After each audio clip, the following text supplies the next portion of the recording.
Nginamukele la ekhaya lethu la esichaza khona kabanzi ngamaphupho. Uma kuyikuthi umusha kule channel bengicela ushaye usubscribe ukuze-ke mangibuya nevidiyo elandelayo ungaphuthelwa. Uma uyibona ku-TikTok le video sifollow, uthathe inamba usibhale ku-WhatsApp. Khona buzile kuma-comment wathi nje ukuphupha ngengane encane. Ake ngichaze nginabe-ke ukuphupha ngengane nje ngayo yonke indlela. Uma-ke ubona ingane encane ephusheni lakho ilele ngamadolo, kusho ukuthi-ke kungasho ukuthi-ke uzoba nesivakashi maduzane ekhaya noma ngithi emzini wakho. Uma ingane izichamela noma-ke izingcolisa uyibambile, lokho kukhombisa inhlanhla. Uma wena ingakungcolisi kodwa-ke kukhombe ibhadi uma ikungcolisile leyo ngane. Uma uphupha umuntu obuthandana naye elethe ingane yenu kuwe, lokho kusho ukuthi kukhona inkulumo esele noma lowo muntu unesifiso sokuthi-ke niwuqale phansi umlilo wothando leni niwubase. Uma-ke uphupha ubona umntwana, kusho ukuthi wena noma-ke uphathina wakho nizoba nengane maduzane. Uma kuyikuthi-ke usukhulelwe vele kuwuphawu oluhle ngokubelethwa kwengane. Uma uphupha-ke ngabantwana abaningi uzophumelela empilweni yakho. Ake singene-ke la ekuphupheni-ke amawele. Ake ngichaze kabanzi khona obuzile ngamawele. Leli phupho yiphupho eliyisixwayiso ngomuntu-ke osondelene kakhulu nawe, ogaqeleke ukuba sezicathulweni zakho.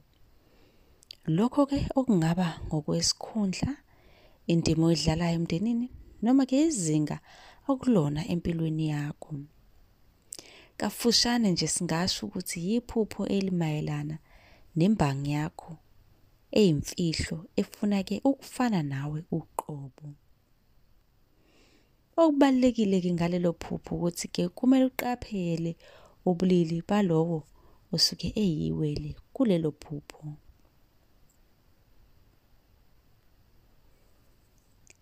Ake sithi-ke manje uzwa umuntu okhalayo ephusheni. Ingane-ke uma uyizwa ikhala ephusheni idabukisa igodola, lokho kungabe ukuthi kungenzeka ukuthi kunengane eyashona ekhaya noma kunomuntu-ke owachithikelwa isisu noma-ke khona-ke owakhipha isisu. Leyo ngane iyakhala isidinga ukuthi-ke niyinake ekhaya noma niyenzele umcimbi noma ngithi-ke itiye. Kwesinye isikhathi-ke ingane iyasibika isilwane. Uma ukuthi-ke uphupha nje unikezwa ingane encane noma bakubelethisa ingane encane, lokho kubika ukuthi-ke kunomuntu-ke ozama ukukubelethisa isilwane. Ake nginabe nje kabanzi ngokuphupha ingane. Kuyahluka-ke, kuya ngokuthi leyo ngane ingakanani. Mlaleli, uthi ubuqhubeka ubuka le video kodwa akube ukuthi-ke ususubscribe-ile kule channel yethu. Uma uphupha ingane encane and wazi kahle ukuthi-ke washonelwa ingane noma wakhipha isisu wangagezwa, lokho kusho ukuthi-ke ingane yakho idinga ukwenzela izinto zayo. Njengoba sengishilo ukuthi-ke uma uphupha ingane encane kungakubika lokho and futhi awukwazi-ke ukukuvimba lokho. If uphupha ingane encane eyintombazane kusuke kuchaza inhlanhla ezayo kuwena.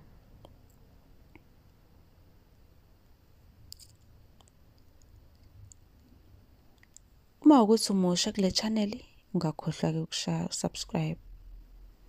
Amaphupho ngengane kuyenzeka ukuthi-ke ubelethiswa asisithi ubelethisa isilwane. Kungenzeka ukuthi-ke kukhona umuntu-ke osebenza ngawe ngokuthi-ke athumele isilwane sizovala izinto zakho uma bethi-ke ubelethisa isilwane uma kuthi uphupha ingane.